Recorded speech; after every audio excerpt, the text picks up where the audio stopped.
क्या आपने कभी गौर किया है कि ग्रीक मिथकों में सबसे रहस्यमयी और डरावना चेहरा किसका है?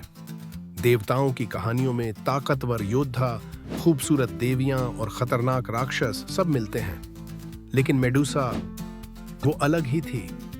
उसका नाम सुनते ही दिमाग में एक ऐसा चेहरा आता है जिसके बाल सांपों से बने हों और जिसकी आंखों में झांकते ही इंसान पत्थर बन जाए।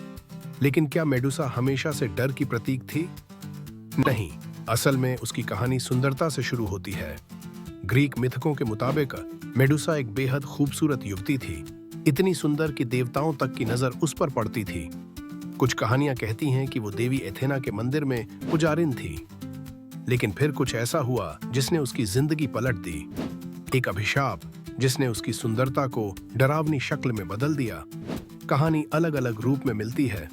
कुछ कहते हैं कि समुद्र से देवता पोसाइडन ने उससे अन्याय किया और ये सब एथेना के मंदिर में हुआ।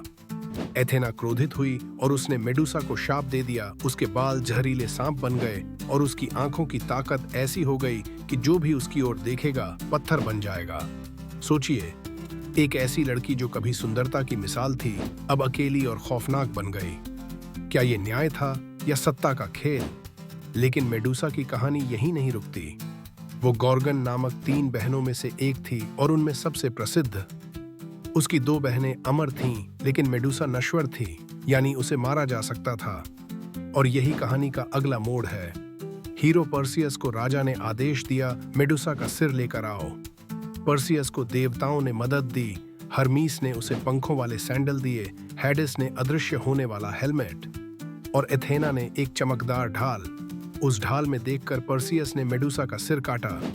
लेकिन दिलचस्प ये है कि मरने के बाद भी उसका सिर जिंदा रहा।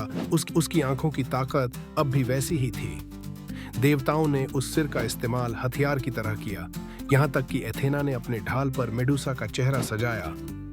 अब सोचिए, एक महिला जिसकी सुंदरता को श्राप में बदल दिया गया, जिसकी जिंदगी छीन ली गई और फिर उसकी मौत के बाद भी उसका चेहरा डर का प्रतीक बना रहा। क्या ये कहानी सिर्फ एक मिथक है या फिर ये हमें गहरी सच्चाई दिखाती है, सत्ता और अन्याय की? कई आधुनिक विद्वान कहते हैं कि मेडुसा की कहानी असल में स्त्रियों की आवाज दबाने की प्रतीक है। सुंदर और मजबूत औरत को खतरनाक बना दिया गया ताकि वो पुरुष सत्ता को चुनौती न दे सके। उसकी ताकत को राक्षसी कहकर, उसके डर को हथियार बनाकर समाज ने उसे हमेशा खौफनाक बनाकर पेश किया। लेकिन क्या हम मेडुसा को खलनायिका कहेंगे या पीड़िता?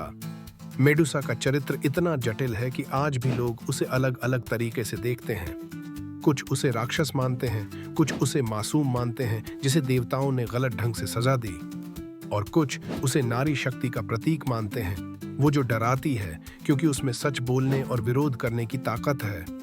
सोचिए, मेडुसा की आंखों में झांककर पत्थर बनने का मतलब क्या है? क्या ये सचमुच कोई अलौकिक ताकत थी, या ये इस बात का प्रतीक है कि सच का सामना करने की हिम्मत इंसानों में नहीं थी? आज भी मेडुसा कला, साहित्य और पॉप कल्चर में जिंदा है।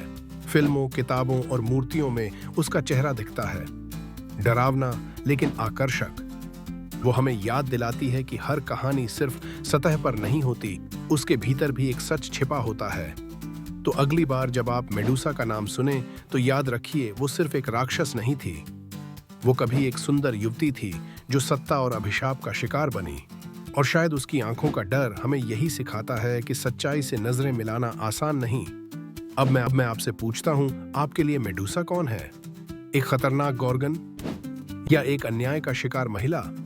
अपनी राय नीचे बताइए, और अगर ये कहानी आपको सोचने पर मजबूर करती है तो चैनल को सब्सक्राइब करना मत भूलिए।